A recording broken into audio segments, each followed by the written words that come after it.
ከዚያ በኋላ እንደዚህ ሲይዘኝ እቺ ጣቱ እንደዚህ ሲይዝ እንደዚህ አድርጎ ሲይዝ የአንዱ ጣቱ ብቻ ገባች አፌ ውስጥ እንደዚህ ስል ጡልቅ አላሜ እዛው ነው ያስኳት ጣቱን እዛው። ዛሬ በእንትን ላይ ዛሬ ሰሌን ላይ ቁጭ ብለህ የቃምከው ቂማ ነገ ወደ ፍራሽ ከፍ እንደሚያደርግ ሳትጠራጠር እንዲህ በቃ ሚስትህን ከጎንህ እንደዚህ አድርገህ ተቃቃም ምናምን ነገር። ፊታቸው የሁለት ሰው መልክ ነው። እነዚህ አሁን ሁለት ተዋናዮች ናቸው። እስቲ ማንና ማን ይመስላል? አለማየሁ ታደሰን ይመስላል። እሺ አለማየሁ ታደሰ አለ። ትክክል። በጣም የሚገርም ነው። ጉንጩ ምናምን ነገር እንዴት ነው?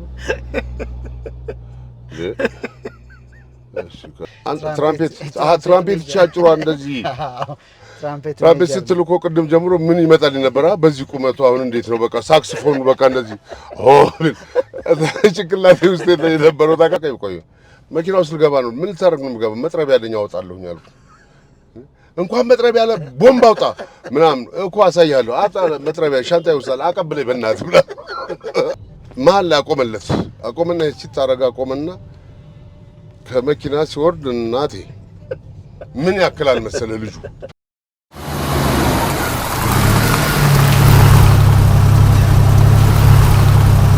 ሰላም እንደምን አላችሁ? ውድ የወራጅ አለ እንዲሁም ደግሞ የዩቲዩብ ቻናል ተከታታዮቻችን አማን ነው በያላችሁበት ሁሉ መልካም አለን። እንግዲህ ወራጅ አለ ከብዙ ጊዜ ቆይታ በኋላ ተመልሷል። ቻናላችንን እንግዲህ ሰብስክራይብ፣ ላይክ፣ ኮሜንት እንዲሁም ደግሞ ቪዲዮቻችንን ሼር አታረጉም? ሼር እያረጋችሁ አብራችሁን ቆዩ። ጥሩ ቆይታ ልናረግ ወራጅ አለን ይዘን እንግዲህ ተመልሰናል።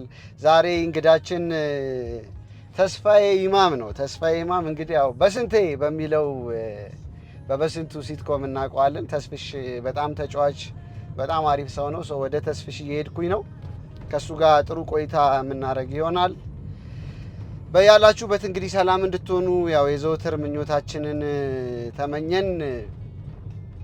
እንግዲህ ቅድም እንዳልኳችሁ ቻናላችንን ሰብስክራይብ፣ ላይክ፣ ኮሜንት እንዲሁም ደግሞ ቪዲዮቻችንን ሼር አድርጉ። በተለያዩ ቪዲዮዎች ወደ እናንተ መድረሳችንን ቀጥለናል። ስለዚህ እንግዲህ በመታደል ምትኩ ሙዚቃ ነው ፕሮግራሜን የከፈትኩት። በጣም ቆንጆ ሙዚቃ። ይህንን ሙዚቃ እንግዲህ ያው እኔና ኤርሚያስ ሞላንን ፕሮዲውስ ያደረግ ነው ከኤርሚ ጋር በመተጋገር። እስቲ አስተያየታችሁን ስጡኝ። ስሙና ቀስ እያለ እየተሰማን ያለው ለስለስ ያለ ደስ የሚል ሙዚቃ ነው። ስለዚህ መቲ ትቀጥላለች። እኔ ወደ ተስፍሽ ልሂድ። ምክንብህ እንግዲህ እዚህ ሙዚቃ ውስጥ እኔ ግማሽ አሬንጅመንት ከኤርሚ ጋር በመተጋገዝ ዜማ፣ ኢዮብ እድሉ ደግሞ ግጥም ጽፏል። እነ ሉዋን ማህሪ፣ እነ ዘሪሁን በለጠ የተለያዩ ሰዎች ተሳትፈዋል። ላይቭ ኢንስትሩመንት ሮቤል ዳኜ ሙዚቃውን ሚክስ እና ማስተሪንጉን ሰርቶልናል። በጣም ቆንጆ ሙዚቃ ነው። እስቲ ስሙት። እኔ ወደ ተስፍሽ ልሂድ። ምላሴ በተሰጠኝ ልክ እመለሳለሁ ከተስፍሽ ጋር። አብራችሁን ቆዩ።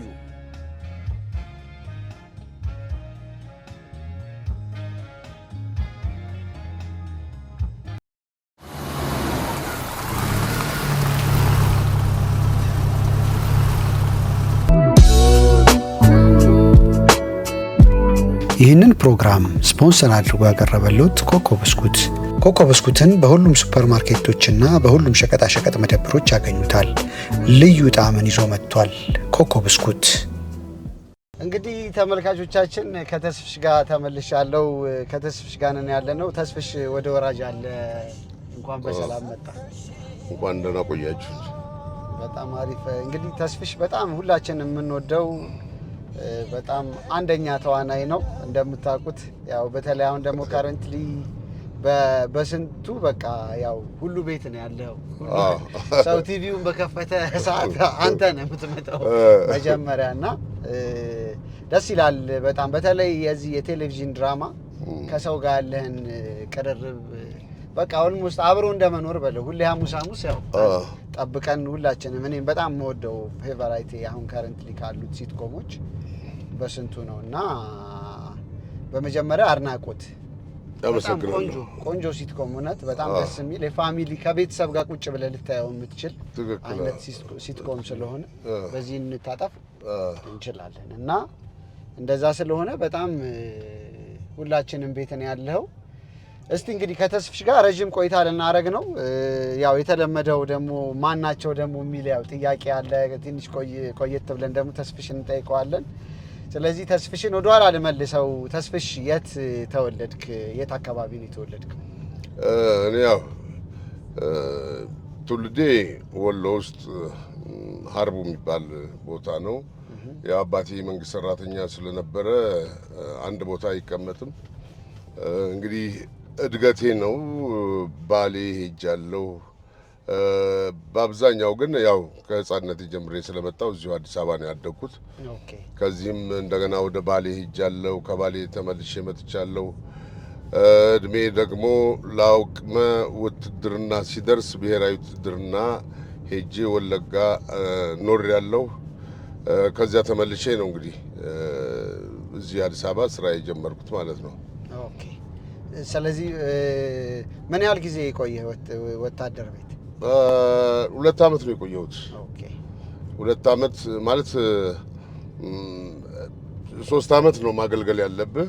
ግዴታ ነበር። አዎ ግዴታ ስለነበረ 3 ዓመት ነው። እኔ ግን በ2 ዓመቴ ጠፍቼ መጣሁኝ። ለምሳሌ አልቻልነውም። በረሃውን ደዴሳ በረሃ ነው እና በቃ ስቃይ ነው። ውጊያ ይሻላል ከዚያ ምንድነው መሰለህ ላብ ደምን ያድናል የሚባል አባባልም ስለነበረ እኛ እዛ ላባችንን ነው በቃ እንትን ያልኩ ስቃይ ነው። በቃ ውጊያ እንመርጥ ነበር። ተዋግቶ መሞት እንደው ጥሩ ነገር ነው እስከ ማለት ደረጃ ድረስ ወግ ነው። አዎ ለምሳሌ እዚያ በረሃ ላይ በቃ ስቃይ ነው። እዚያ ማሰልጠና ሰልጣኞች ሲገቡ ታሰለጥናለህ። ለነገሩ ያው በፕሮግራም አዘጋጅና አቅራቢነት ነበር የምሰራው። እንትኑ የዚያ የግቢው ሚኒ ሚዲያ የዚያ የጋዜጠኝነት ኮርስ የተወሰነች ጊዜ ወሰድኩኝና በዚያ መሰረት ነው እንትን ያደረግኩት እና እዚያው ያው ማታ ፕሮግራም አዘጋጃለሁ፣ አቀርባለሁ። እዛ ነው በቃ አሁን ለኪነ ጥበብ ያለህ ነገር ለትወና ያለህ ነገር በደንብ እዛ ነው የተነሳው። ግን ከዚያ በፊት እኔ አሁንም እንዳልኩ ያው ደጋግሜ የምናገረው ነገር ነው። ሚኒሊክ ተማሪ እያለሁ 9ኛ ክፍል እና 10ኛ ክፍል እያለሁ ነው መሰለኝ ደረጀ ኃይሌ ኮሜዲያን እሱ የሚጽፋቸው ጽሁፎች በጣም ይመስጡኝ ነበረ እና ለገዳዲ የትምህርት ስርጭት ይጽፋል።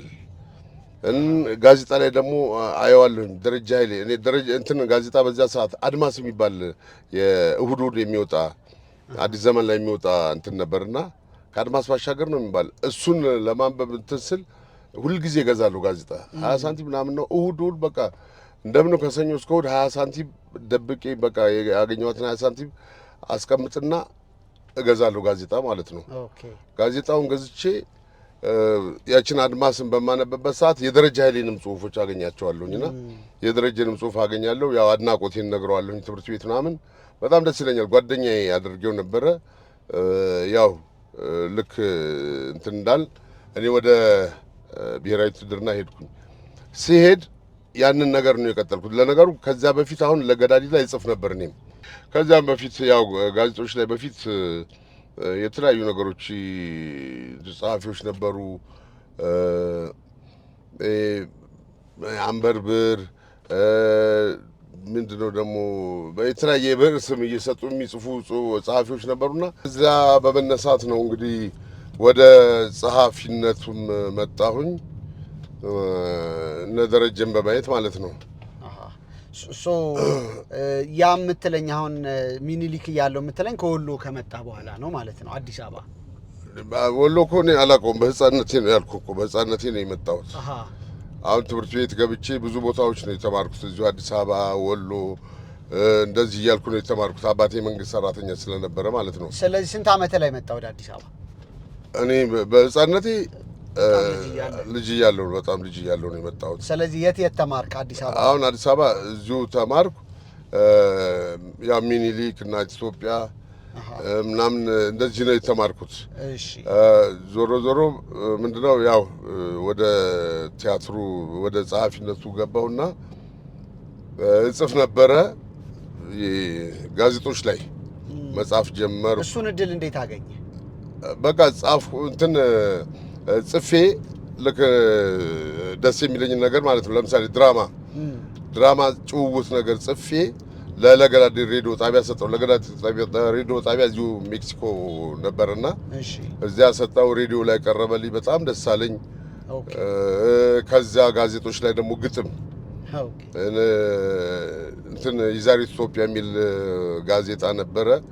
ግጥሞችን እዛ ላይ ጽፋለሁ፣ ይወጣሉ። በጣም ደስ እያለኝ የአዲስ ዘመን ጋዜጣ ላይ ደግሞ እንዲሁ እንደውም አንድ በርጮሎጂስት የሚል አስታውሳለሁ። ያኔ እንትን ይሄ ጫት የሚቅሙ ወጣቶች ምናምን ተሰባስበው እንትን ነበርና እሱን እያየሁ በርጮሎጂስት የሚል አንድ ነገር ሰማሁ። ሰው ነው በርጮሎጂስቶች የሚል ነገር እነዚህ ቃሚዎቹ ሲል ሰማውና በርጮሎጂስቶች የሚለው ነገር ጭንቅላቴ ውስጥ ገባ። ከዛ ቁጭ ብዬ በቃ እነሱን ጻፍኳቸው። እንደዚህ ቂምሃ ላይ እንትን የሚሉት ነበር። ዛሬ በእንትን ላይ ዛሬ ሰሌን ላይ ቁጭ ብለህ የቃምከው ቂምሃ ነገ ወደ ፍራሽ ከፍ እንደሚያደርግ ሳትጠራጠር እንዲህ በቃ ሚስትህን ከጎንህ እንደዚህ አድርገህ ቃም ተቃቃም ምናምን ነገር ብቻ ያሉ የሚቀላልዱት ነገር እሱን ሁሉ ጻፍኩኝ። ከዛ ጋዜጣ ላይ ምናምን ነገር በቃ ተወዳጅ ጽሁፍ ነበረች። እንዲሁ በቃ ሌሎችም አገራዊ ነገሮች ወይስ በራስ በተስፋዬ የብዕር ስም እንደሚያደርጉት ሞከርኩልህና የብዕር ስም ማለት የብዕር ስም ነበር። የብዕር ስም ማለት ያው ድብቅ ስም ማለት ነው፣ ደብቀ ነው። እኔ ግን ራሴን ማስተዋወቅ ስለምፈልግ ታይገር ዘሚኒሊክ የሚል የብዕር ስም ተጠቀምኩኝና ከዛ ጽሁፉን ሰው ያነበዋል። አንብቦ ግን እኔ መሆኔን አያውቀኝም። እንዴ እኔ የምጽፈው እኮ ራሴን ለማስተዋወቅ ነው። ታይገር ዘሚኒሊክ አሪፍ ጽሁፍ ነው ምናምን ነገር ስል አዎ አሪፍ ነው ምናምን ሲል እኔ እኮ ነኝ ማለት ጀመረ እና እንዲህ እያደረኩኝ ያው ብሔራዊ ውትድርና ሄድኩኝ። እዛ ያለሁም ፕሮግራም አዘጋጅና አቅራቢ ያለው እጽፋለሁ ለጋዜጦች። ያው ጋዜጦች ላይ የሀገራዊ ነገር ነው የምጽፈው። የሰራዊታችንን እንትን የሚያጠናክሩ ነገሮችን ስለ እናት ሀገር ግጥሞች ምናምን እንደዚህ መጻፍ ጀመርኩ። እንደዚህ የጻፍኩኝ ያው ከዛ ከተመለስ በኋላ እዛ ያለው ነው እንጂ ኢንተርቪው እንትን የዛሬ ኢትዮጵያ ጋዜጣ አዘጋጅ አረጋ ወልደ ቂርቆስ የሚባሉ ሰውዬ ነበሩና እሳቸው እዛ በውትድርና መጡ፣ ተይዘው ማለት ነው። ተገደው የፓርቲ አባሎች ይዝመቱ ተብሎ ሲመጡ ድምጼ የሰሙት እሳቸው እዛ ፕሮግራም እያዘጋጀውኝ ያለው እና ጤና ይስጥልኝ እንደምን አመሻችሁ፣ የዛሬውን ፕሮግራም አዘጋጅና አቅራቢ እኔ ተስፋዬ ኢማም ነኝ ምናምን ነገር ብዬ ልክ ፕሮግራም እንደጀመርኩ ትረካ ነበርና ከሙዚቃ በኋላ ትረካ እየተረኩኝ ያለሁ ነው። ከዛ ቀጥ ብለው ከዶርባቸው ማታ ጨለማ ነው መጡ እሳቸው። ከዛ አንኳኩና ክልክል ነው፣ አይ ማግኘት ፈልጋለሁ። በዚያ ሰዓት ላይ ወጋየሁ ንጋቱ ተይዞ የመጣ ነው የመሰላቸው እሳቸው። በጣም ይመሳሰላል ድምጼ በቃ ልክ እንደሱ ነው። የሱን ነው እንትን የማደርገው የነበረው እና እንደ ወጋየሁ ነው የፍቅር እስከ መቃብር እንደሚተርክበት ጣምራ ጦር እንደተረከበት እንደዚህ አይነት ነገር ነበር ትረካ እየተረኩ የነበረውና በጣም ተገርመው መተው ምናምን እኔ ወጋየሁን ይዘውት የመጡ ነው የመሰለኝ፣ ወጋየሁን ያመጡት ነው የመሰለኝ ምናምን አሉ። ከዛ እኔ ወጋየሁ አይደለም ማለት በጣም አደነቁ ምን አሉ። ከዛ በቃ አዲስ አበባ ስትመጣ ግን እኔ ጋር ትመጣለህ አሉኝ። እሺ አልኩ። በዚያው አጋጣሚ ደረጃ ኃይሌ ደግሞ ደረጃ ኃይሌን ያው ጋዜጠኛ ደረጃ ኃይሌ እሱን የማውቀው እዚሁ ብራና ሰላም ነው እዚያው። እሱም ኃይሌ ዘበቅሎ ቤት እያለ ይጽፍ ነበረ እና እሱን ጽሁፎችን መወዳቸው ነበር እና ደረጃ ኃይሌና እኔ የተገናኘን መሰለህ ታጠቅ ያኔ ተይዘን ስንሄድ ማለት ነው። ተይዘን በብሔራዊ ውትድርና ተይዘን ስንሄድ ያው እንተዋወቃለን በአይን ብዙም ቀራረብ አልነበረንም፣ ግን የበለጠ ደግሞ ጓደኝነታችንን እንትን ለማለት አብረን ለመሆን ነበር የፈለግነው። አሰላለፋችን ተሰልፈን አንድ ላይ ለመሆን በጣም እሱ በቃ ተጨናንቆም ነበር። በቂም በቀል ነው ይዘው ያመጡትም እዛ የቀበሌ እንትኖቹ እንደነገረኝ ያው ግዳይ ስለነበር አዎ ከዛ በቃ በጣም ተጨናንቆ ነበር። አይዞ ምናምን እለዋለሁኝ። ከዛ ተሰልፈን አብረን ተሰልፈን እያለን እንደዚህ የነበረውን ሰልፍ ገባ 4 ቦታ ነው የሚበትኑት። ለካኛ አላወቅንም። አራት ማሰልጠኛ ነው ያለውና ወደ 4 ቦታ እንትን ያደርጉታል ይበትኑታል። ከዛ ተበታትነን እሱ ወደ መስኖ ሄደ፣ እኔ ደደሳ ገባው ማለት ነው። ኦኬ ስለዚህ የተለያየን እንትን ላይ ተለያየን። እሱ እዚያ መስኖ ሰልጥኖ ከዛ ስልጠና እንደጨረሰ በአጋጣሚ የምድር ጦር የጦር ኃይሎች ጋዜጠኞች እዚያ ለስራ ጉዳይ ሲሄዱ አገኝተውት አምጥተውታል ወደዚህ ማለት ነው። ወደ ጦር ኃይሎች አምጥተውት እዚህ ጦር ኃይሎች ላይ ነው የሚሰራው የነበረውና አጋጣሚ እኔ እዚያ ደዴሳ ፕሮግራም እንደዚሁ አዘጋጅቼ እያቀረብኩ ያለውኝ ቀጥ ብሎ መጣ። እሱ ማን ነው የሚል ነገር ነው ገባ ትረካ ምናምን ነገር ማን ነው የሚል ሲመጣ እኔ ነኝ። ያኔ ግን ተዋውቃችሁ ነበር? ተዋውቀን ነበር አሁን እና እኔ ነኝ ስመጣና ሲመጣ በጣም ገረመው። በቃ እኔ እኮ እኔም ወጋየሁን ያመጡት ነው የመሰለኝ ምናምን ነገር አለ። እኛ አድናቆቱን ነገሬን ከዚያ በኋላ እንግዲህ አልተገናኘንም። አረጋ ወልደ ቂርቆስ እዚህ አዲስ አበባ ከመጣሁ በኋላ መጣሁ ለእንትን ነው ለእረፍት ነው የመጣሁት። ስመጣ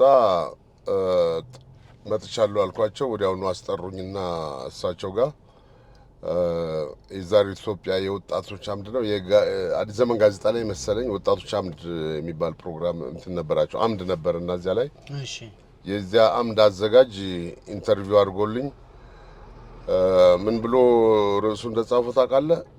ህይወት ራሷ የፈጠረችው ጋዜጠኛ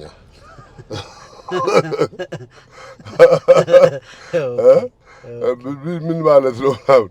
በቃ አልተማረም ምን አላለም። በቃ በተፈጥሮ ልክ እንደተናደ ማለት ነው ነው እኮ የጋዜጠኝነት ኮርስ የተወሰነች ጊዜ ነው የወሰድኩት እኔ በተሰጦ እና በዛ እዛ ጋዜጣ ላይ አወጣኝ። ከዛ ተመልሼ ጋዜጣው ምናምን ወጥቻለሁ። በጣም ደስ ብሎኛል ምናምን ምክንያቱም ራሴን የማስተዋወቅ እንትን ነው የምፈልገው እኔ።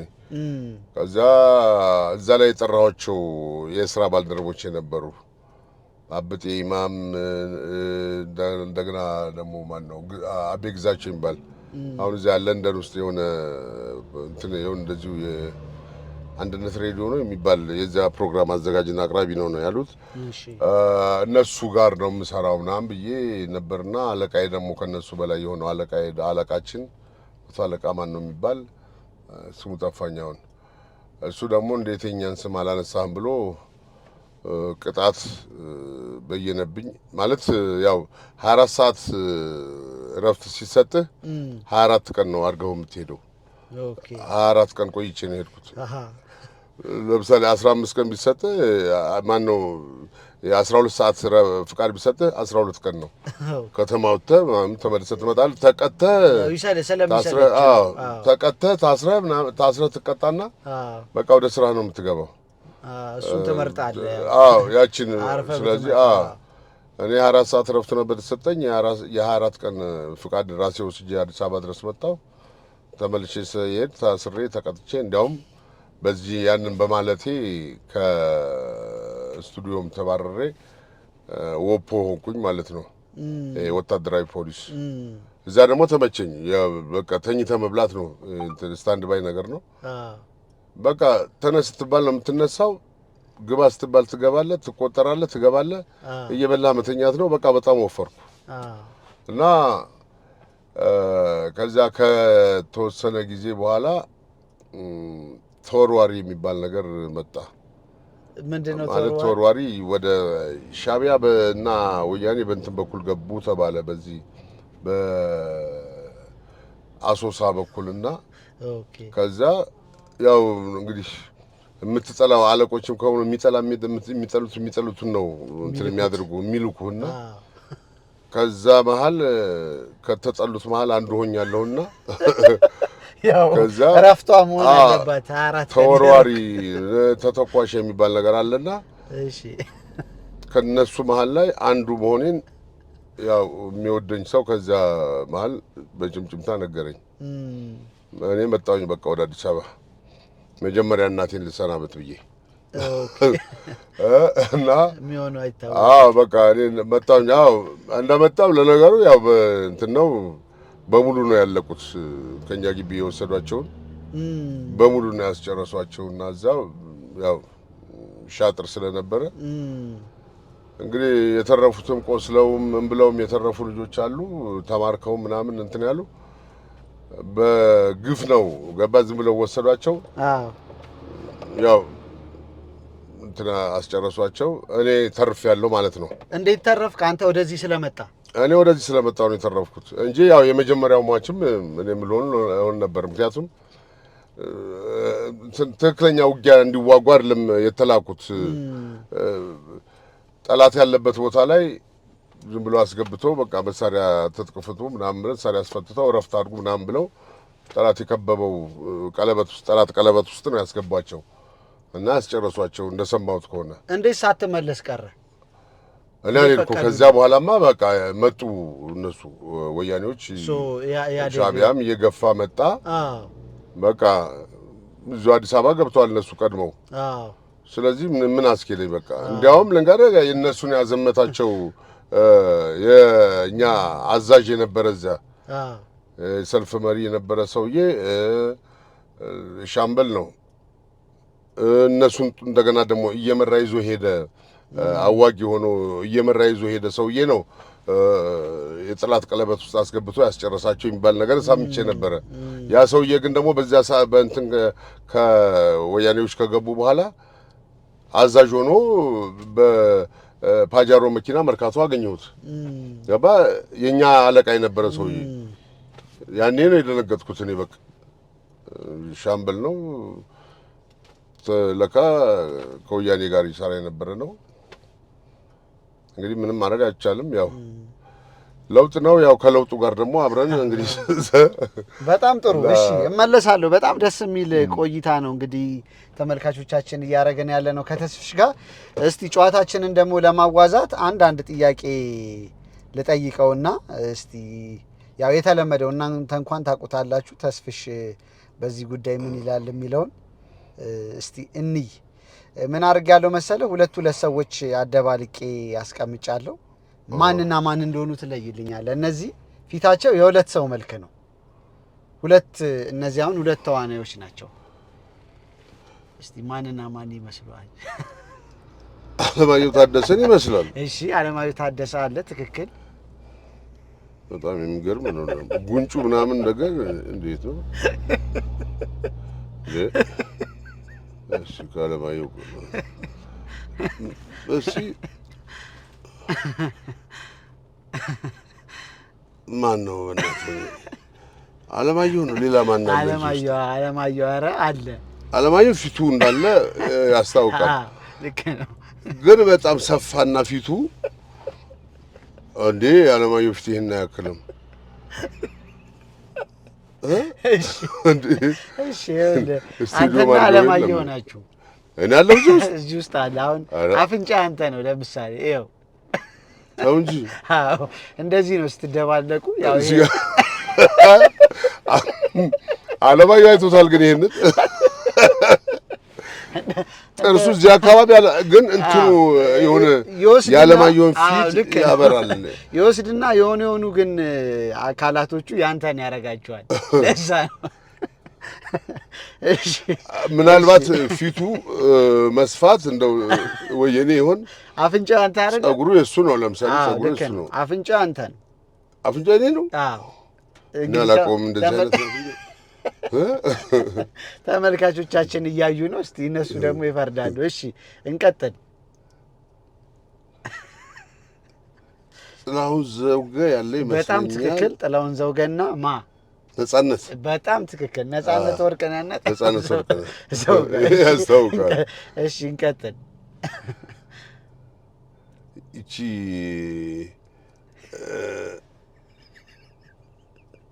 መስከረም አበራና እንትና ማነች? የብሔራዊ ቲያትር ማን ናት? ስሟ ጠፋኝ። ብሔራዊ ቲያትር የነበረችው የብሔራዊ ቲያትሯ መስከረም አበራና በጣም ነው ሁለቱን የምታውቃቸው አይደል? ብሔራዊ ቲያትር የነበረችው አይደለች? እንደውም እሷ እዚህ መዘጋጃ ነበረች ነው። በቃ እኔ መስኪ ብቻ ነው ተሳየችኝ። የሆነ አይኗ ላይ ይሁን። ኧረ ተው ተስፍሽ። እንደውም መስከረም ማወቅ በጣም ገርሞኛል። እንዴ ፍቅርታ አትታየም እዚህ ውስጥ? የት ፍቅርታ ደሳለኝ? ፍቅርታ የትኛው? አይ ፍቅርታ ጌታውን ቤት በኩል ነው ያለችው እሷ። ፍቅርታማ በደንብ ነው እንጂ ያለችው። አይኗ ነው ጥርሷ። የሚገርም ነገር ነው ግን እኔ እንደዚህ አይነት ነገር አሁን አይለይልኝም። እሺ አንዴ መጨረሻ እሺ ይሄ እንትና ነው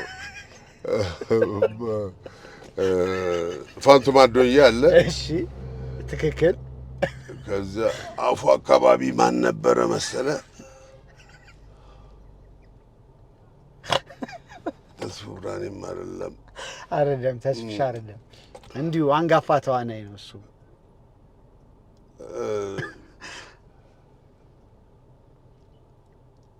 እሺ የሆነ ነገር ይኸውልህ ከአይኑ ጀምር እንደዚህ ስትመጣ እንትን አንተ እኮ ይኸውልህ በጣም ጌትነትም አይደለም። አንተ በጣም የሚገርመው ከባዱን ትመልስና ከገዛ ቀላል። አሁን እዚህ ውስጥ ጋሽ ፋንቱን እንደውም ማግኘት ነው ከባድ። አይ ፋንቱ በቃ ቀጥታ ነው እንትን ያልኩት። አዎ ጋሽ ፋንቱ አብራራ አብዶ አለ። አብራራ አብዶ የታለ? አሁን ምንም በደንብ አብራራ አብዶ አለ። ይኸውልህ አብራራ አብዶ በቃ እዚህ አካባቢ መጣለ። የሚገርም ነው። እንዴት ነው እንደዚህ ነገር? አይ በጣም ደስ ይላል። ተመልካቾቻችን እንግዲህ ከተስፍሽ ጋር ነኝ ያለሁት። በጣም ቆንጆ ቆይታ እያደረግን እንደሆነ ተስፋ እናደርጋለን። ጠጣ ተስፍሽ ጠጣ። ውሃችንን እየጠጣን እንግዲህ አሪፍ ቆይታ እያደረግን ነው። እንመለሳለን። ስንመለስ ደግሞ እንግዲህ እንዴት ደግሞ ወደ ትወና የጋዜጠኝነቱን በደንብ አስቃኝቶናል። የጋዜጠኝነቱን መንደርደሪያውን ከዛ ደግሞ ያው በስንቱም ላይ ስለዚህ በነገር ላይ ምን እያሰብኩኝ ነበር ብዙ ነገር ስታወራ። አሁን ለምሳሌ ፊልሞችን ሳይ በደንብ ከደርግ ታሪክ ጋር የተገናኙ ብዙ ነገሮች ሰርተሃል። የነገን አልወልድምን ጨምሮ ማለት ነው። እና እንትን ነው አይ ቲንክ ያገዘ ይመስለኛል ብዙ ነገሩ። አሁንም ስትሰራ እንግዲህ በስንቱ ላይ አለ እዛ የጋዜጠኝነቱ ታሪክና አይ ቲንክ የምታውቀውም ነገር ስለሆነ በደንብ እንትን ይሰጣል ብዬ አስባለሁ። መንደርደሪያ በደንብ ይሆናል ብዬ አስባለሁ። ትክክል። እና እስቲ እናነሳለን ፊልሞችን የሰራቸውን፣ ከዛ ደግሞ እንዴት ወደ ትወናው ደግሞ እንዴት እንደመጣ ሁሉ ነገር እናነሳለን። ወራጅ አለ ላይ ነው ያላችሁት ከሳሚ ጋር ለዩቲዩብ ቻናል ላይ ቻናላችንን ሰብስክራይብ፣ ላይክ፣ ኮሜንት እንዲሁም ደግሞ ቪዲዮቻችንን ሼር ማድረግ እንዳትረሱ። እንመልሳለን። አብራችሁን ቆዩ።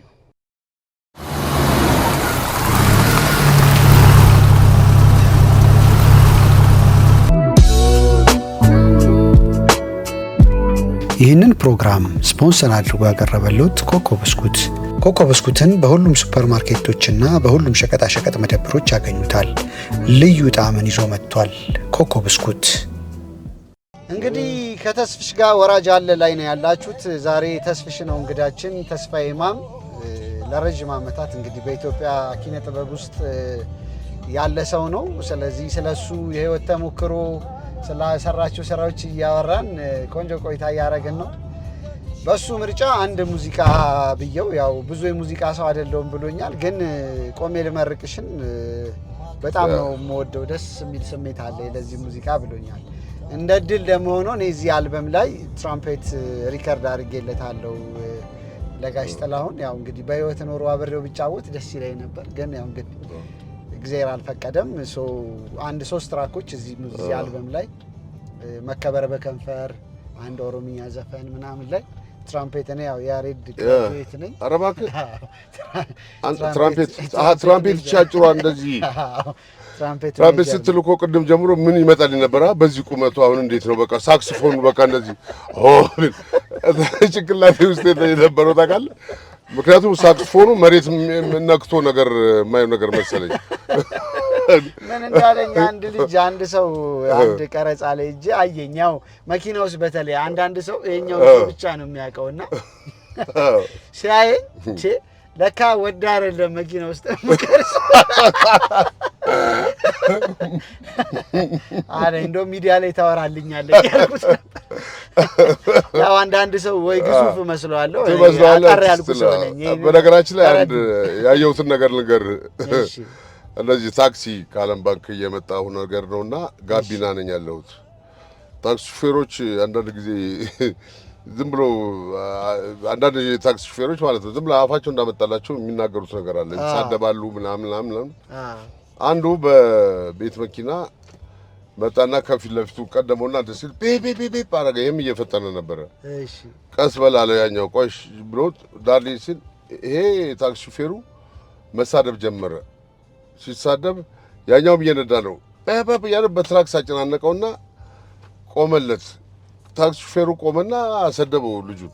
እሺ ልጁ ስታየው እንደዚህ ሳየው ህፃን ልጅ ነው የመሰለው ጉንጫም ነው ምናምን እና በቃ ዝቅ ብሎ እንትን ነው ምንድነው ምናምን ሲለው ምን አባ ምናምን እንደዚህ በቃ በጣም ተሳደበ እና ልትጋጨ ይፈልገ ነው እንዴ ምናምን አለው። ልጁ ነዳ። አሁን ዝም ብሎት ሄደ። አሁን ትራክስ አደረገና እንደገና አጨናነቀው። እሺ ለፍ ምናምን በቃ እንደዚህ ሲጨቃጨቁ ልጁ አልቻለም።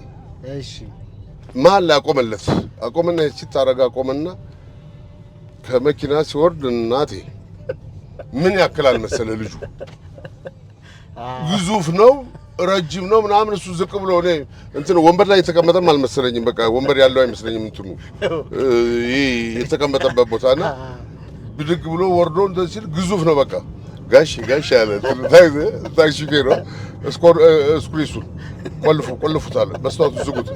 በራሱ በኩል ቆልፈ እንዴ አሁን ስትሳደብ አልነበር እንዴ ምናምን እንዴ እኔ እኮ የመሰለህ ህፃን ልጅ ነበር የመሰለኝ። እኔ እኮ ህፃን ልጅ መስሎኝ ይባላል። ታክሲ ውስጥ ያለ ሰው ሁሉ በሳቅ ነው ወደቀዋል። አላ ገባ። አሁን አንዳንድ ጊዜ እንደዚህ አይነት ነገር ያጋጥማል። አሁን ሴቶችን ይሳደባሉ። እኔ በጣም እናደዳለሁ።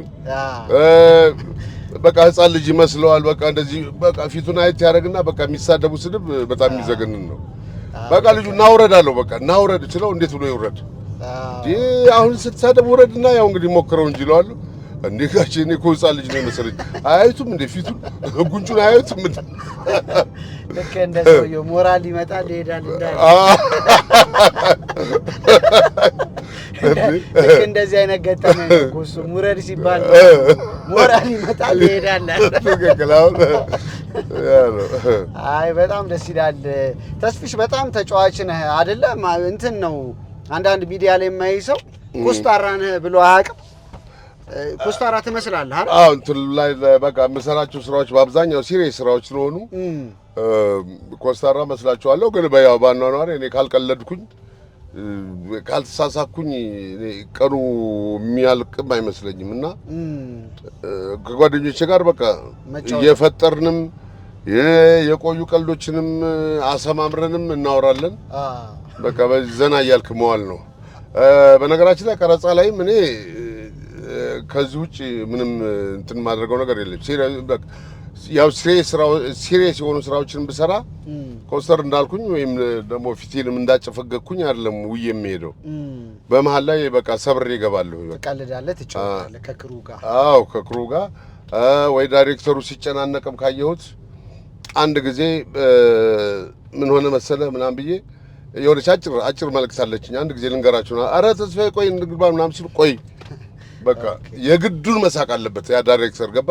ሪላክስ በቃ ሪላክስ አድርጎ ስራውን መስራት አለበት። በቃ ተጨናንቆ ምናምን ነገር ሳይው ምናምን እንትን ይላል። ትክክል። አንድ ጊዜ አገር ስጭኝ ደራሲና አዘጋጁ ማን ነበረ መሰለህ እና እሱ ጋር እየሰራን እያለን በቃ ተጨናንቆ ነው የሚሰራው ምናምን። መኪና ወደ ኋላ እየነዳው ነው እየመራኝ ነው እንደዚህ እንትን ሲለኝ በቃ ተጨናንቋል። እሺ ቆይ እንትን በል እንዴት ትከጨው ነው እንዴ ምናምን ሲል ወረድኩኝ እኔ። በቃ እንደዚህ እንትን እያደረከኝማ አልሰራም አልኩት። እኔ አውቄ ነው በቃ እንዴት ነው በቃ አልሰራም ምናምን። በቃ ደነገጠና በቃ እንዴት ነው የማስገደድ ሁኔታ እንትን አለ አይደለ? አሁን ልጆቹ አይ ቆይ ተስፍሽ እንደዚህ ስራ ምናምን ሲል ልቀቀኝ ቆይ መኪና ውስጥ ልገባ ነው። ምን ልታደርግ ነው የምገባው? መጥረቢያ ያለኝ አወጣለሁኝ አልኩት። እንኳን መጥረቢያ ያለ ቦምብ አውጣ ምናምን እኮ አሳያለሁ። አጣ መጥረቢያ ሻንጣ ይወስዳል አቀብለኝ በእናትህ ብላ ያው በዛው ጉዳዩም ይረሳል። አዎ ገባ እንደዚህ በቃ ትንሽ በኋላ ሲያስበው እሱ አብሮ ነበረ ገባ። እኔ ደግሞ ነገሩን ለማረጋጋት ነውና እንደዚህ ሻንጣዬ መጥረቢያ ባዶ እጄን የምሄድ መሰለኝ። የከረዩ ልጅ እኮ መጥረቢያ አለ እንትን ውስጥ የነበረች ሻንጣ እኮ ትንሽዬ ነች እና በእሷ መጥረቢያን ያህል ነገር ይዤ ሲሄድ ሲያስበው እና እንደዚህ ፈታ እያልክ ስትሰራ ነው ደስ ይላል። ትክክል፣ እውነት ነው።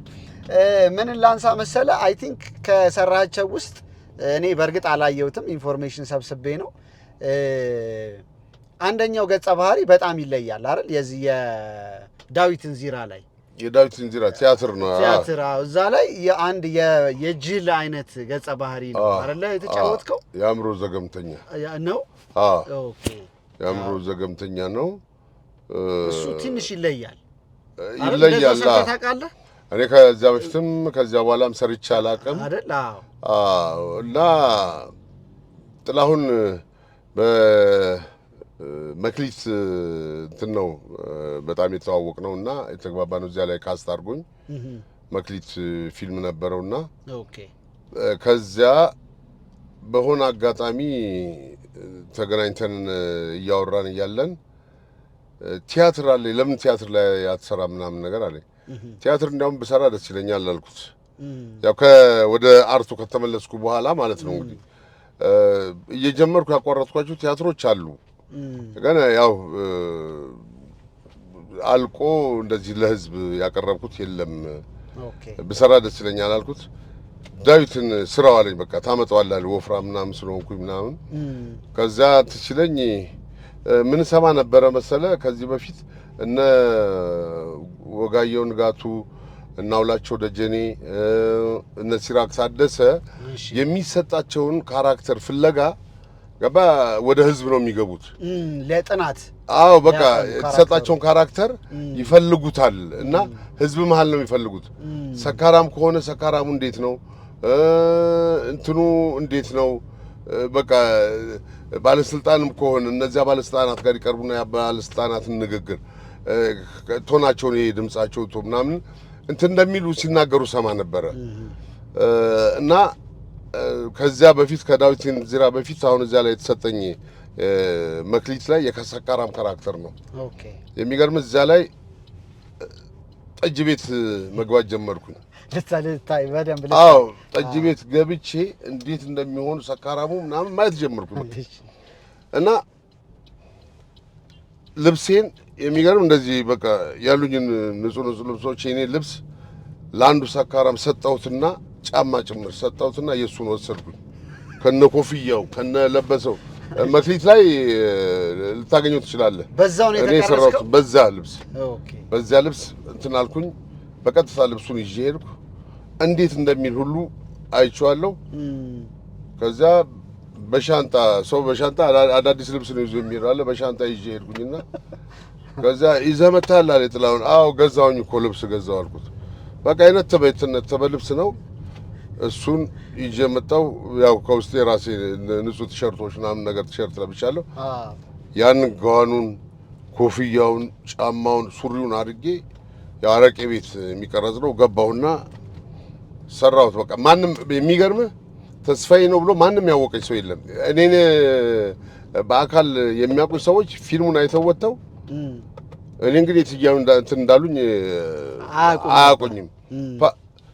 አንድ ሰው ብቻ ነው አንድ አቶ ሙልጌታ ካሳ የሚባል ትራንስፖርተር አለና እሱ አየሁህ እኮ አለኝ። በቃ ሰካራሙን አንተ በመከራ እኮ ነው ለይቼ ያወቅኩ ምናምን አለኝ እና በቃ ፊቴን ጥዬዋለሁ ምናምን እዛ ላይ ሰብስቤ ነው እንደውም እንትን የሚለው ፊቱ ሰውዬው እንደዚህ ስለሚወርድ ፊቱ ኧረ ሰብስበው ፊትህን ሰብስበው ጣልከው ምናምን ነገር ይላሉና በቃ ሙሉ ለሙሉ በቃ ተቀይሬ ነው እንትን ያልኩት።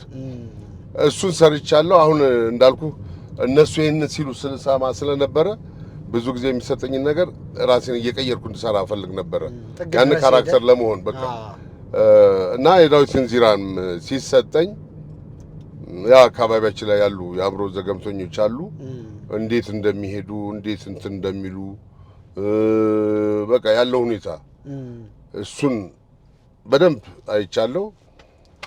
ልምምድ ጀመርን። ልምምድ ስንጀምር ለጥላሁን አንድ ሰው ከአሜሪካን ሀገር ደወለለት ጓደኛው ማለት ነው። እሺ በጣም እንደተጨናነቀ ማነው ግርማ ነበር ይሰራው የነበረውና አሁን ግርማን የሚተካ አይገኝም ተብሎ ነው የሚታሰበው። እሱ ማስቦት የነበረው ማን ይተካዋል የሚል ነገር ነበርና ከዛ ጥላሁን ተደውሎለት በጣም ወዶታል። እኔም ሰራውን ተደውሎለት እንዴት ሆንክ በእናትህ እንደው ሲባል ያው እስክንድርም አለ አሸናፊ ማህሌትም እሱንም ካስት እንዳደረጋ ወራና እንደው የዳዊትን ጉዳይስ እንዴት አደረክ ምናምን አለው። ያው ጓደኛው አገኘ ሰው አገኘ ይለዋል። ዳዊትን አለ እንዴ ራሱን አገኘሁት እኮ አባዬ ዳዊትንማ ራሱን አገኘሁት ራሱ በቃ ምንም እና ግርማ እዚህን ያህል አልሰራውም ነው የሚለው እሱ ራሱ ገባና መድረክ ላይም ያዩት ሰዎችም በቃ እንዴት በቃ ያንን ሆንክ። በነገራችን ላይ እኔ የጥላሁን ዘውገ ልጅ ሆኜ ነው የምሰራው እዛ ላይ። ዳዊት ማለት ያብዬ ሺህ ሰው ያባቴ ሺህ ሰው ልጅ ማለት ነው። እኔ እንግዲህ የጥላሁን ዘውገ ልጅ የአባቴ ሺህ ሰው ልጅ ዳዊትን ሆኜ ስሰራ በጣም የገረማቸው ሰዎች አሉ። ከነዚህ ማለም አንዱ አለማየሁ ታደሰ ነው ማየት ይፈልግ ነበር ቲያትሩን ማለት ነው። እንዴት ሊሆን ቻለ? እንዴት ሆነ? እዛ ላይ እንዴት ልጅ መስሎ ተስፋዬ እንዴት ልጅ መስሎ ሊጫወተው ቻለ? ይሄን ነገር ማየት ፈልጋለሁኝ ብሎ ነበር። ግን ያው ሳያየው አለቀ መሰለኝ ወረደ መሰለኝ እንጂ በጣም ፈልጎት ብዙዎቹ ግን ያዩት ሰዎች በቃ ፐርፌክት በቃ ራሱን ለምንድን ነው እንደዛ ያሉት? ከፊዚካሊ የኔ እንትን ነኝ፣ በዛ ላይ ትልቅ ሰው ነኝ። አዎ ጥላሁን ደግሞ ከኔ ትንሽ ሰውነቱም ወረድ ያለ ነው። ግን እኔ ታላቁ ነው የምመስለው አሁን ለጥላሁን ስትሳይ አይደለ? ስለዚህ እኔ እንዴት ልጅ ሆንኩኝ እዛ ላይ ነው። ያው መሆን ባለበት መንገድ ተሰራ። አሁን ጥላሁን በሜካፕ ምናምን እንትን ይላል። እኔ ያው ያለኝን ነገር ነው በቃ የተጠቀምኩት። ሜካፕ ምንም የምጠቀመው ነገር የለም እና በዚህ ሁኔታ የዳዊት እንጀራ በጣም አሪፍ ሆኖ ተሰራ።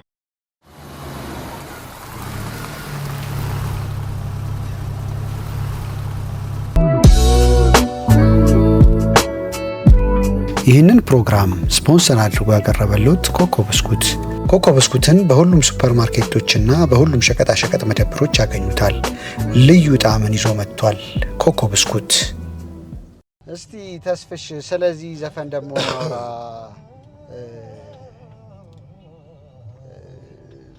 ለምን ጋበዝከን ይሄን ደግሞ ሙዚቃ?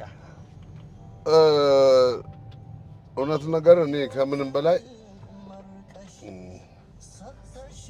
ሀገሬን እወዳለሁ እና ይሄ ዘፈን እንደው ስሰማው እንባይ ይመጣል። እኔ አሁን ውጭ ሀገር ምናምን ብዙ ወጣቶች አሉ ጓደኞቼ ምናምን እንደው በወጣትነታችን ጊዜ እንጥፋ ብለው ሁሉ ከሀገር ወጥተው ሄዱ አሉ። ሸኝቼም የተመለስኳቸው አሉ። እኔ ግን ከሀገሬ መውጣት አልወድም እና አሁን ደግሞ ብዙ ነገሮችን ስታይ እንደ ደቡብ እንደማን ነው እንደ ሱዳን እንደ ሶሪያ ምናምን የመሳሰሉ ሀገሮችን ስታይ ተሰደው እዚህ ድረስ ስንት በረሃ አቋርጠው እዚህ መጥተው ስታይ ገባ ሀገርን የመሰለ ነገር የለም። ለካ ኩራትህ ክብርህ ገባ ሀገርህ ናት እና እኔ መግለጽ ያቅተኛል። እኔ ሀገሬን በጣም ነው የምወደው። እኔ የፈለገው ነገር ቢሆን ውጭ ሀገር ሄደ እንደው ቅር ብትለኝ እኔ የምቀር ነገር አይመስለኝም። በአጠቃላይ ግን ያው እኔና ዋሊያ ሀገራችንን እንወዳለን፣ አንወጣም፣ ልንወጣም አንችልም። በጣም አሪፍ። እሺ እንመለስና ደግሞ እንዴት መጀመሪያ ወደ ትወና ያው ወደፊትም ወደ ኋላም እያልን ነው እየተጫወተን ያለው እንደ ፍሰቱ ደስ ይላል ናቹራል ሲሆን ብዬ ስለማስብ ነው። ደግሞ የመኪናም ሾው አይነት ስለሆነ ፎርማታችን ደስ ይላል ሰው የተሰማውን እንዲያወራ ነውና የመጀመሪያ ስትወና ቅድም ነግረህናል። እንዴት ወደ ኪነ ጥበቡ ያንደረደረህን ነገር የጋዜጠኝነቱን ነገር የውትድርናውን ሄደህ ያው ያኔ ግዳጅ ስለነበረ በደርግ ጊዜ እንዴት ወደዛ አይነት ነገር እንደገባህም በደንብ አጫውተናልና ትወናዎችህንና ከዛ በኋላ ደግሞ የሰራሃቸውን ነገሮች ብዙ ፊልም ላይ ተሳትፈሃል፣ ቲያትሮች አሉ፣ ቴሌቪዥን ድራማ ደግሞ እንግዲህ አሁን ከረንትሊ የሲትኮሙ ደግሞ አይ ቲንክ እንደ ትልቅ ከዛ በፊት ቴሌቪዥን ድራማ ኖሮ ያውቃል? አዎ ተከታታይ ለምሳሌ ጥላሁን ዘውገ አለ እንትን የሚል ያልተሄደበት ሜን ካራክተር ነኝ እዚያ ላይ የዳንኤል ድንግሉ እንትን ምንድነው የሆነ ድርጅት ያሰራው ነው ጸረ ሙስና ያሰራው እዚያ ላይ አለው። ሌላው እንግዲህ ከመነሻው ልንገር እንዴት እንደሆነ አመጣጡ። እሺ እኔ እዚህ ከውትድርና ከመጣሁ በኋላ ኢትዮጵያ ሬዲዮ ነበር የጀመርኩት። አጫጭር ጭውውቶችን እየጻፍኩ ምናምን ቅዳሜ ወጣቶች ፕሮግራም ላይ አቀርብ ነበረ። በዚያ ሰዓት እንደዚያ ሳቀርብ የተስፋዬ ሲማ ጋር የቲያትር ስልጠና እንደሚሰጥ ሰማሁና ለኦዲሽን ብዙ ሰው እንደተጠራ እንትን አልኩ። ሄድኩኝ፣ ተመዘገብኩ እና እዛ ኦዲሽን ሰጠን፣ አለፍኩ። ካለፍኩ በኋላ ያው ትምህርቱን ጀመርኩ እሱ ጋር እየተማርኩኝ 15 ቀን ነው አካባቢ ነው 10 ቀን ሲቀረን ተስፋዬ ሲማ ጋር የሆነች አለመግባባት ነገር ተፈጠረች። ያው የኔ ማኩረፍ እንጂ የሱ እንትን አይደለም፣ እሱ ለማስፈራራት ያደረገው ነገር ነው። ብቻ በዛው ወጣሁኝና ቀረው። ከዛ ከቀረው በኋላ ያው ሬዲዮ ላይ ምናምን እሰራለሁ። በዚያ ሰዓት ቴዎድሮስ የሚል ቲያትር ላይ ተውናለሁ። ቴዎድሮስ ቲያትር የአቶ ጌታቸው ደባልቄ ያዘጋጁት ነው። የኛው ቴዎድሮስ አይደለም፣ እንትና የሰራበት ቴዎድሮስ አይደለም። ጌትነት ነው የነሱ የሱም አይደለም። የጸጋዬ ገብረመድህን ሳይሆን የበጅሮን ተክለ ሐዋርያት ተክለ ማርያም የሚባሉ ናቸው። የመጀመሪያው ቴዎድሮስ ቲያትር ማለት ነው። እዛ ላይ ተወንኩኝ። እዛው ቲያትር ቤት ብሔራዊ ቲያትር እንትን አባትየው እነ ጌትነት ነው ጋር አባትየው የሚል ቲያትር ላይ ተወንኩ። እንደገና ደግሞ እዛው የትዕይንተ ጥበባት ላይ እሰጥ አገባ የምትል አጭር እንትን ተወንኩ። ከዚያ አቶ ጌታቸው ደባልቄ እንደገና አጥፊዎቹ የሚል ቲያትር አለማመዱን ሜን ካራክተር ነበርኩ። የሚገርም በጣም ወድጀው የምሰራው ቲያትር ነበር። እያለቀስኩ ነበረ። እንትኑ በጣም ትራጀዲ ነበረ። የእሳቸውም እንደገና ደግሞ ኩልሊት የምትል ቲያትር እንደዚሁ ተለማምደን በመድረክ ማጣት እሳቸው ያው ቲያትሩ ሳይሳካ ቀረ። ከዚያ ጌታቸው አብዲ እንደገና አንድ ቲያትር ተስፉ ብርሃኔ፣ እኔ፣ መቤት ወልደ ገብርኤል፣ ትዕግስት ባዩ፣ እንትና ቴዎድሮስ ተስፋዬ እንደዚህ መለሰ ወልዱ ምናምን ካስት ተደርገን እየተለማመድ ነበረ። ለመመዱን ጨርሰን ምናምን ያው ግምገማ ብሔራዊ ቲያትር ሲገባ ቲያትሩ ወደቀ ማለት ነው። አላሳለፉት። ምክንያቱም ያው ኢህአዴግን ትንሽ የሚተች ነገር ነው መሰለኝ፣ አልገባንም። ግን የሰሜኑን ኮከብ ምናምን የሚል ነው የጻፈው ነገር አልገባንም። እኛ ቲያትሩን ወደነው ብቻ ነው የምንሰራው። ከዚያ ግምገማ ላይ ወደቀ ማለት ነው። ሲወድቅ ያው ሌላ ነገር ተፍተፍ ስል በዚህ አጋጣሚ በሆነ ምክንያት ብቻ ብሔራዊ ቲያትርም ካሉ ሰዎች ጋር በአንዳንድ ነገሮች አልተስማማንም እና አቋረጥኩኝ ብሔራዊ ቲያትር። አዎ በቃ ለ10 ዓመት ከአርቱ ራኩኝ። ለ10 ዓመት ያህል ለ10 ዓመት ወጣ። ለ10 ዓመት ብሔራዊ ቲያትር በቅጥር አልነበረም። በቅጥር አልነበረም። በቃ በአማተር ነበር የምሰራው። ከዚያ ለ10 ዓመት አቋረጥኩኝ። ካቋረጥኩ በኋላ እንትን ላይ ነበር የምጽፈው በዛ ሰዓት። በቃ ወደ ጽሁፉ ገባሁ ደግሞ ተመለስ። ወደ ጽሁፉ ስመለስ እንትን ጋዜጦች አሉ፣ የግል ጋዜጦች፣ ቃል ኪዳን የሚል ጋዜጣ እንትን ላይ እዛ ላይ አሁን የጣለኝን ወድቆ አገኘሁት፣ አረባይት ሚስቴን በግፍ ተነጠቅኩኝ፣ እንደዚህ የመሳሰሉ ብቻ የተለያዩ ርዕሶችን እየሰጠው ጽሁፎችን እጽፍ ነበረ። በጣም ደስ የሚሉ ሰስፔንስ የሆኑ ነገሮችን ነው የምጽፈው እና ከዛ እንደዚሁ እየሰራው አጋጣሚ ከቤት አንድ ቀን ስወጣ ከኛ ቤት እንደዚህ ስወጣ ፖል አለ። ፖሉ ጋር የሆነ ማስታወቂያ ተለጥፏል። እሺ ማስታወቂያው ሳየው የቲያትር ስልጠና ምናምን ሲል ቅዳሜና እሑድ ምናምን ነገር ነው የሚለው። ስለዚህ አሁን እንግዲህ ቲያትር እንደዚህ 10 ዓመት ምናምን ያህል ግን ቆይቻለሁ፣ ትቼዋለሁ። እስኪ ማስታወስ ቢቻል እንደው ስልጠናውን በስልጠና እስኪ ማስታወስ ብችል ብዬ ያው ገባሁኝ እዚያ ማለት ነው። ቅዳሜና እሑድ ነው ስልጠና የሚሰጠው። አሁን እስካሁን ድረስ ጓደኛዬ ነው ተረፈ በጋሻው የሚባል የተስፋዬ ሲማ ተማሪ የነበረ ነው። ከኔ በኋላ አሁን እንትን ውጭ ጉዳይ ነው የሚሰራው። ከኔ በኋላ ነው የተማረው። እንግዲህ እሱ እንትን ያለው ተስፋዬ ሲማ ጋር ገብቶ የነበረው ከኔ በኋላ ነው ተምሮ የተጨረሰው። እሱ ነው የሚያስተምረው። ሰለሞን ሙሄ አለ።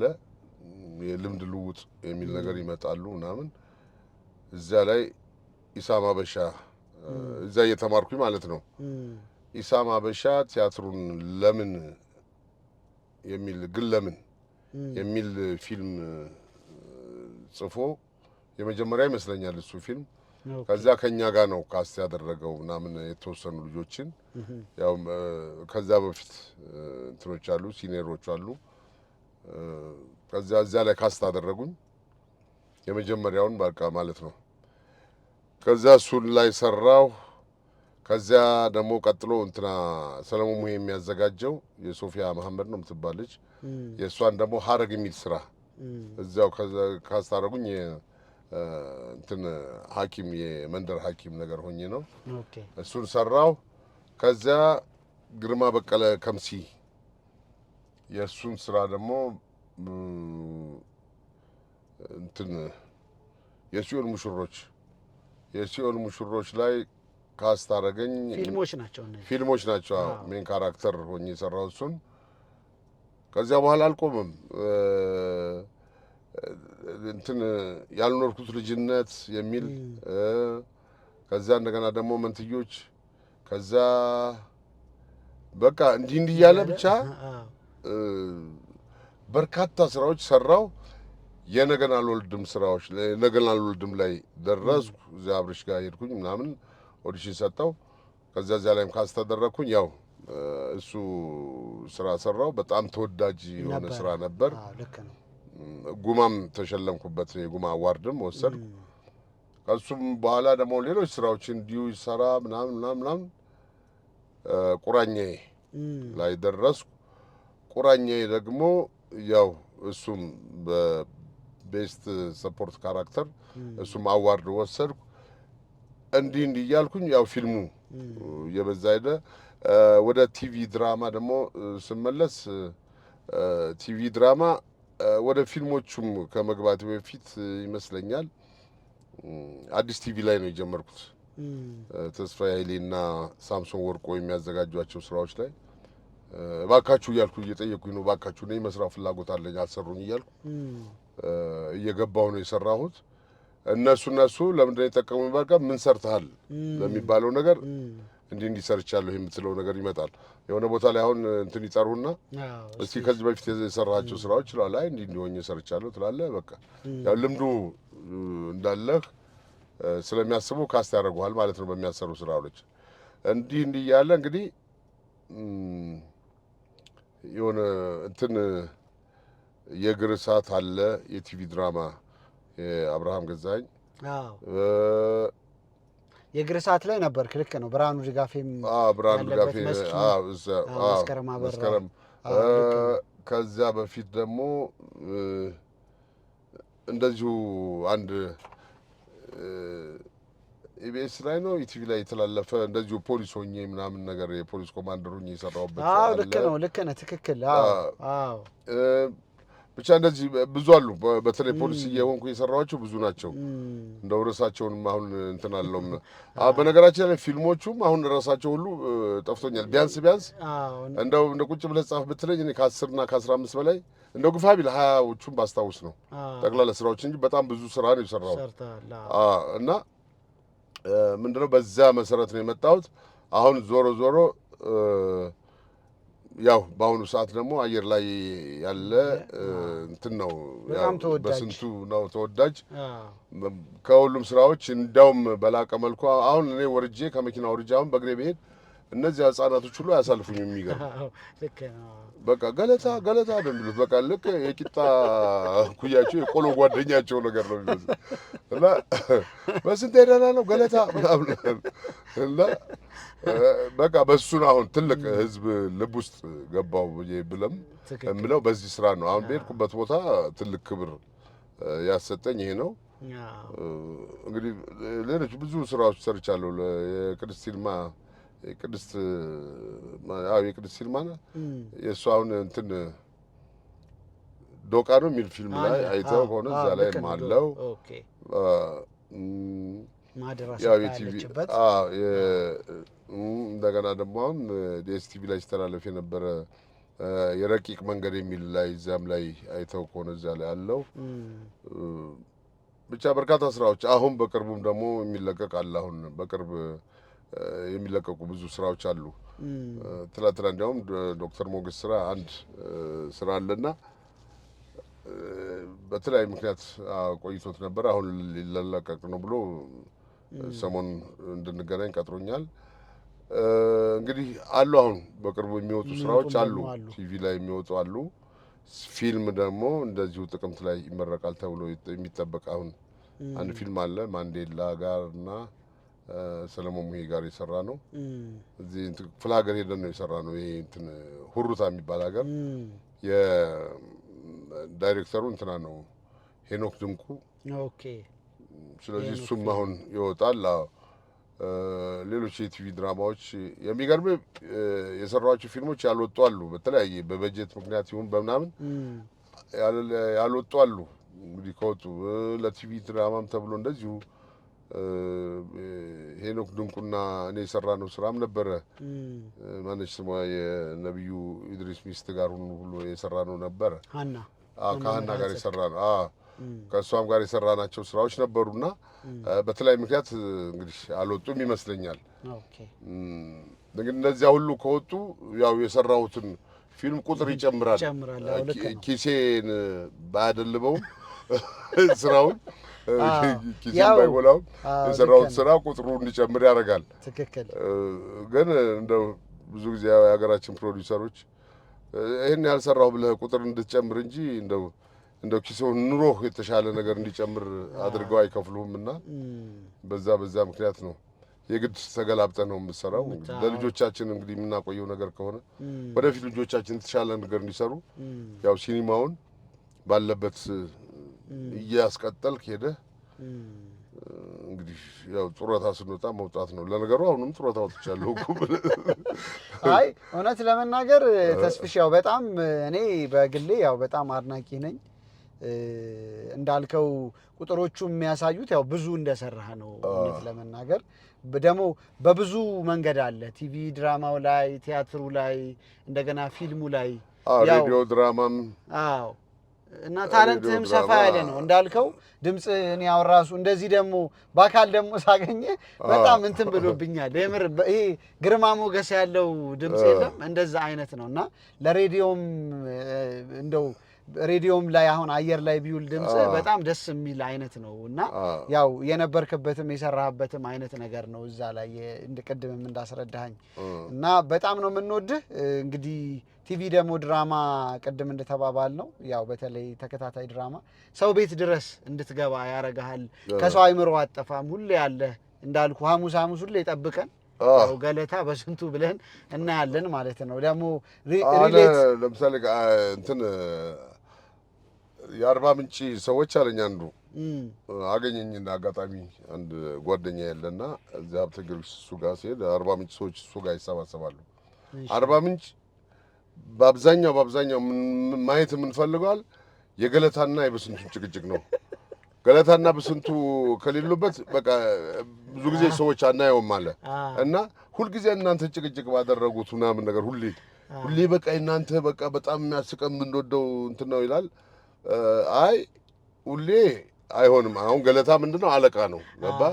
አለቃው ጋር መገናኘት ባለባቸው ጊዜ ሲገናኙ ነው ሁለቱ ቢጨቃጨቁም ቢነታረኩም መገናኘት ባለባቸው እንጂ ልክ እንደ ቤተሰብ የቤተሰብ ድራማ ነው።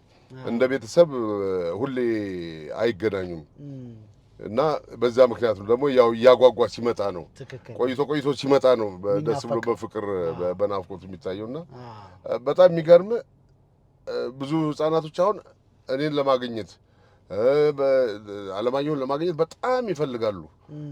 ቤተሰቦቻቸው ሁሉ አረ ይዘህልና ብለውናል ይላሉ። ምን ይላሉ? ቤቴ ድረስ የመጣ ልጅ አለ ህፃን ልጅ በተለይ ምንድነው ገለታን አስተዋውቂኝ እናቱን ገለታን አስተዋውቂው ሰጂ ብሎ በሰው ቤቴ ድረስ መጣች። እንደገና ያ ልጅ ምን እንዳለ ታውቃለህ? ሰይፉንስ መቼ ነው የማገኘው? የሚገርም ሰይፉ እና በኋላ አንድ የሆነ ቀን ደግሞ ከትምህርት ቤት እናቱ ይዛው ስትመጣ አገኘቸው። ገለታ ሰይፉ ጋር ትወስደኝም ምናምን ያለኝ ገባ። አሁን ሰይፉም እንዴት ተጽዕኖ እንዳሳደረበት ይሄ ልጅ በቃ ሁሌ ነው አለች እናትየዋ ስትነግረኝ። በቃ ቤት ውስጥ ሰይፉ ጋር ውሰጂኝ ገለታ ጋር ውሰጂኝ ይለኛል አለች። እኔን አገኘ አሁን ትንሽ በረድ አለለት። አሁን ሰይፉ ጋር ነው በቃ እሄዳለሁ ችግር የለም ወስዳለሁ እለዋለሁኝ እኔ እና እንደዚሁ በቃ ሲያገኙ በስንቱ ጋር ውሰደኝ የኔ ልጅ አሁን በስንቱ ጋር ውሰደኝ ትላለች ሁሌ። የጓደኞቼ ልጆች በቃ በስንቱ ጋር ውሰድ ነው የሚሉኝ እኔን በቃ እኔ ያው እነሱ ጋር አግኝተዋል በቃ እኔ ጉዳያቸው አይደለሁም ጨርሰዋል የኔ ጉዳይ። ተስፍሽ እንግዲህ ደግሞ ከወዳጆች አንድ የሰማሁት ነገር ምንድነው በአንድ ወቅት መርካቶ አካባቢ አንድ እብድ አጋጠመውና እስቲ የሆነ ታሪክ አለ እባክህ ጠይቅልን ደስ ይላል ታሪኩ ይንገር ብለው እኔ ለመስማት ጓጉቼ ነው የምጠይቅህ። እብድ አይደለም እብድ ይመስልሃል ግን በእብድ ሂሳብ የሚጫወት ነው እና እብድ ተጫውቶ ምናምን ከፈራህና እንደው ከደነበርክ ያለህን ነገር ቀምቶ የሚሄድ አይነት እንትን ነውና አለው እኮ ጓደኛም አለውና አብረው ነገር ነው እና እኔ ከታክሲ ወርጄ ወደ ቤት ሲሄድ የሆነች ከርብ ቦታ ላይ ነው ምናምን ነገር ነው እንትን ያገኘሁትና ከዚያ በኋላ ገፋ ምናምን ነገር አደረገኝ እረፍ ምናምን ነገር ብዬ በቃ እንትን ከዛ እንደዚህ ያዘኝ ማለት ነው። ከኋላዬ ሲይዘኝ ያው ጨቡ ነው እንግዲህ ወደ 12 ሰዓት ተኩል ምናምን ከዚያ በኋላ እንደዚህ ሲይዘኝ እቺ ጣቱ እንደዚህ ሲይዝ እንደዚህ አድርጎ ሲይዝ የአንዱ ጣቱ ብቻ ገባች አፌ ውስጥ እንደዚህ ስል ሁሉ ቃላሜ እዛው ነው ያስቆጣቱ እዛው ከዛማ ለደቅ ወይኔ ወደም በቃ ጨመርኩለት አበቃ ይዟልስ አለ በቃ ፈጭቼ በቃ ድቅቅቅ ወይኔ የራስ ጉዳይ ነው ወይኔ እንጂ ከዛ በቃ እናስገባ እኔ እኮ ሲይዘኝ አፌን የከፈትኩት እንጂ እሱን እጅ ልጎርስ አይደለም አፌን የከፈትኩት። ከዛ ጻቱና ትሲል በቃ እዛው ፈጭቼ ብሎ በቃ ገላጋይ ካልመጣ አለቅህም አልኩት።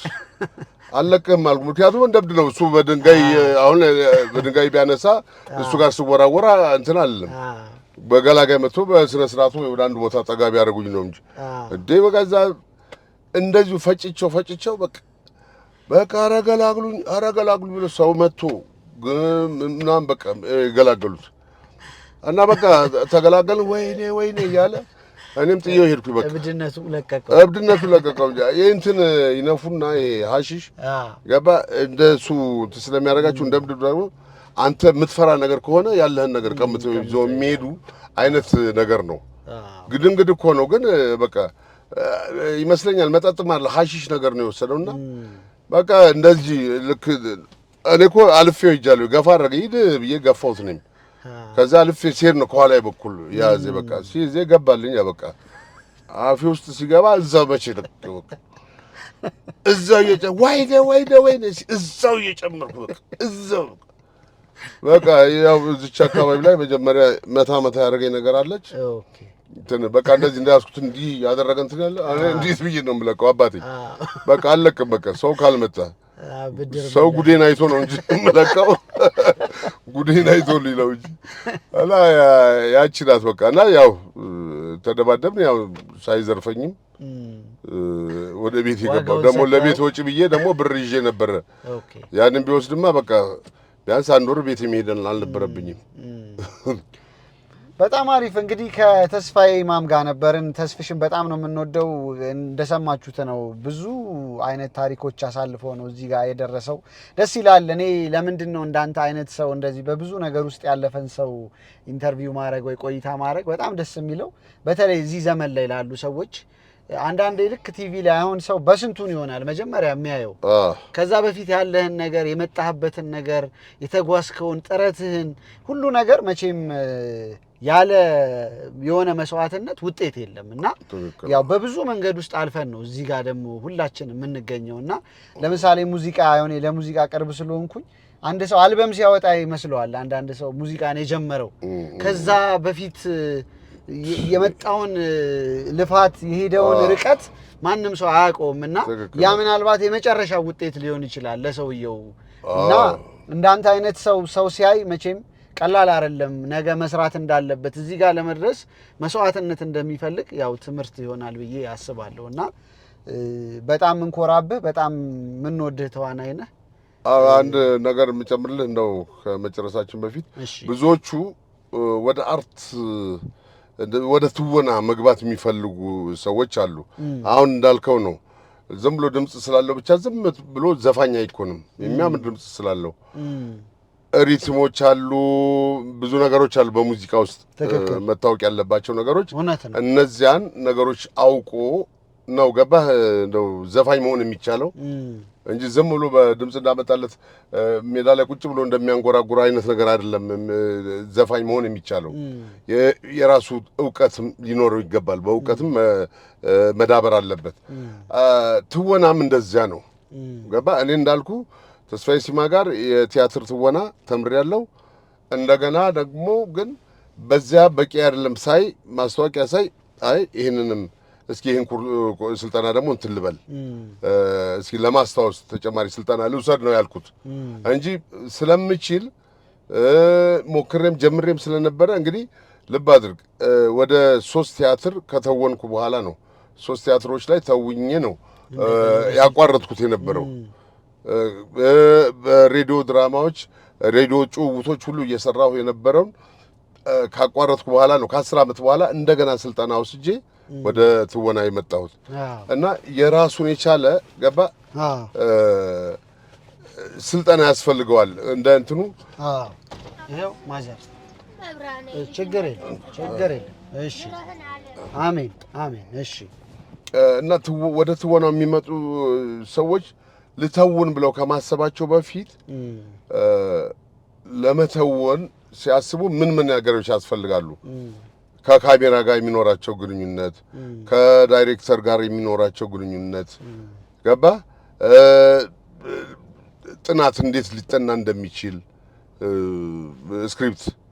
ስክሪፕትን እንዴት ማጥናት እንደሚችሉ ካራክተር ውስጥ እንዴት መግባት እንደሚችሉ እነዚህን ነገሮች ትምህርት ቤት ሄደው የተወሰነ 3 ወር የሚሆን የ6 ወር ስልጠና ወስደው ከዛ በኋላ ወደ መተወኑ ቢመጡ የተሻለ ነገር ነው። አሁን አንዳንዶቹ በቃ እንዴት ነው እኔ ወደዚህ ሙያ ልገባ ፈልጋለሁ ብለው እኔን ይጠይቁኛል። በቃ መተወን የሚፈልጉ ሰዎች ማለት ነው። ፍላጎት ብቻውን ተዋናይ አያደርግህም። መስዋዕትነት ይጠይቃል፣ ልፋት ይጠይቃል። እንግዲህ ፍላጎቱ ካለ ማለት ነው። እኔ እስካሁን ድረስ ያቆየኝም የማገኘው ገንዘብ አይደለም ገባ አርቱ ላይ የጣለብኝ የትወና ፍቅር እንጂ እኔ በትወና የማገኘው ብር አይደለም እስካሁን ድረስ እዚህ ላይ ያቆየኝና ፍቅሩ ካላቸው ሳይሰለቹ ሳይደክሙ መልፋትና መትካት ያስፈልጋል። ደግሞ ወደፊት የሚሆነው ነገር አይታወቅም። ምናልባት የሀገራችን ኪነ ጥበብ ትልቁ የእንጀራ መንገድ ሊሆን ስለሚችል ወደፊት ስለዚህ መበርታትና መትጋት ነው የሚያስፈልገው ለማለት ፈልጌ ነው። በጣም እናመሰግናለን ተስፍሽን። እንግዲህ እንዳያችሁት ከተስፍሽ ጋር ቆንጆ ቆይታ አድርገናል። በወራጅ ያለ ፕሮግራማችን ለዩቲዩብ ላይ ነበራችሁ እስካሁን ድረስ ከሳሚ ጋር። ዛሬ እንግዲህ ተስፍሽን ነው ተስፋዬ ኢማም ጋር ነው ቆንጆ ቆይታ ያደረግነው። በሌላ ፕሮግራም ደግሞ እንመለሳለን። ለዩቲዩብ ቻናላችንን ሰብስክራይብ፣ ላይክ፣ ኮሜንት እንዲሁም ደግሞ ሼር ያደረጋችሁ አብራችሁን ቆዩ። በጣም ነው ማመሰግነው። ተስፍሽ እንግዳ የሆነ ፍቃድ መልካም ፍቃድ ሆኖ አብረን ቆይታ ስላደረግን እንግዲህ ሌላ ጊዜ ደግሞ ፈለግ ስናደርግ እንደዚህ ችግር የለውም ቆይታ እናደርጋለን።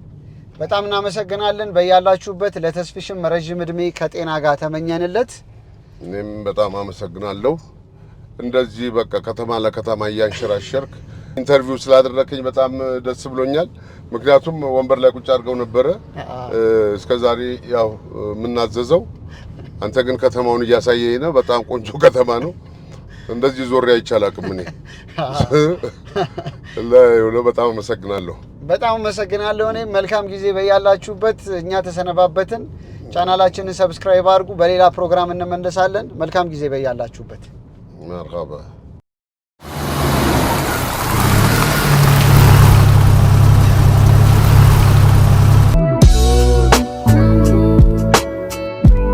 ይህንን ፕሮግራም ስፖንሰር አድርጎ ያቀረበልዎት ኮኮ ብስኩት።